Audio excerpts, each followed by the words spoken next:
Williams, Maxine? Is that me? You don't know who I am. This is Maxine Williams, My assistant. It looks like a nut. They're seeds. Don't eat that, Maxine, remember. Give me some of that. Choking on the hummus! Oh my God. Women are complicated creatures, Tom. Deany Bean is dead. Hi, how's it going? It's going wonderful. Thank you for talking to me today. How are you doing? I'm doing well as well. Thank you so much for having me. This is great. Oh, my pleasure. Well, let's talk about your movie. Okay, my favorite thing. Wonderful. Well, first of all, welcome to our sacred space. Thank you. Yes, because I love your whole new age approach that Deany has to go into the movie. Oh, that's right. Got it. Now, you wrote the screenplay, and your character, Deany, she's stalking her ex-fiancé. So they always say, write what you know. So is there anything you want to confess to us, Allison? If you only knew how many times I've gotten that question. Okay, well, I should always say that I have not ever physically harmed someone or stalked them.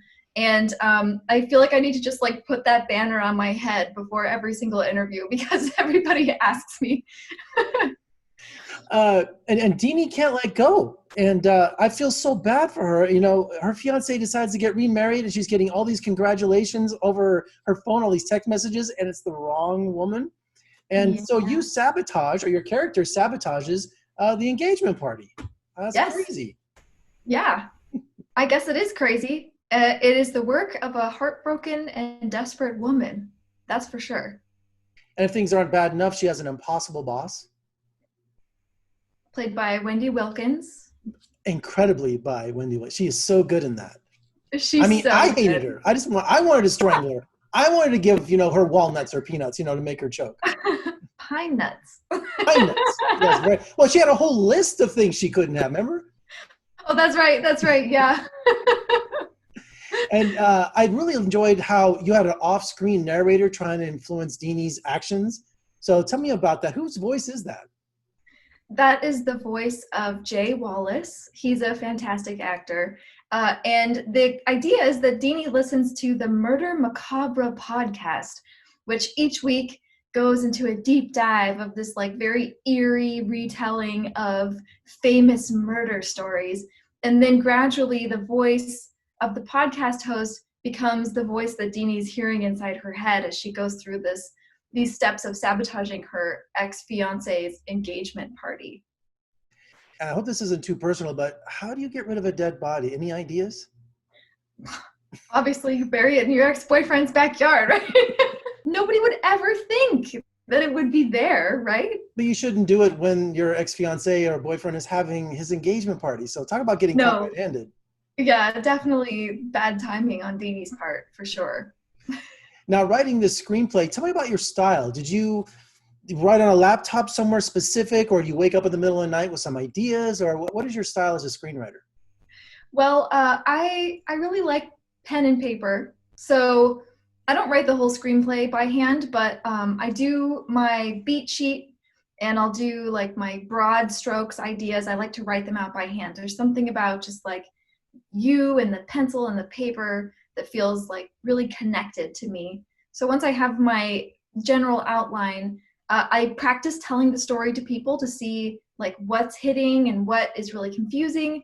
And that usually helps me refine the storyline a little bit as well. And from there, then I just sit down in front of the blank page and I just start writing. And it's interesting because you learn a lot through that process. Things come up that you maybe hadn't anticipated. And you go a different direction sometimes than you were planning. Well, you also wrote the screenplay, but you also star in the movie. So tell me about finding the right director and how does that synergy work since you wear both hats and producer too? Yeah, so this project was born of a collaboration between Mikhail Kreutzriegler and myself.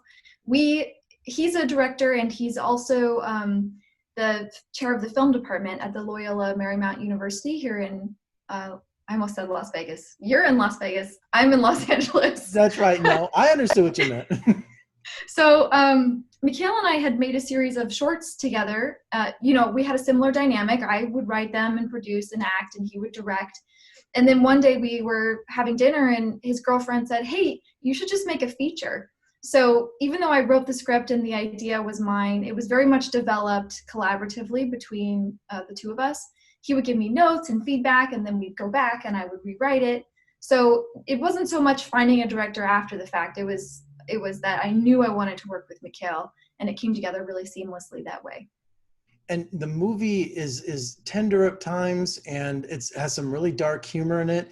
And I was wondering, as a collaborative filmmaker like you are, actress and writer and producer, when you first showed it to an audience, were you surprised about what jokes worked or where people laughed or didn't laugh? Because you never know until you screen it for an audience what works. Yeah, there have been some surprising moments, but I'll say that often, especially early on when you're first screening the film for people, there's like a feeling of self-consciousness that's really hard to set aside. Like I remember very clearly the first time we screened the movie, and it was for a test audience, and I wore a wig and I sat in the back and I like tried to disguise myself. But even though you're in a dark theater, it feels like a spotlight is on you. Like it can be, before you know how audiences are going to react, it can be like really intense emotionally. So to answer your question, I don't remember because I was too emotionally. Too much adrenaline going at the time?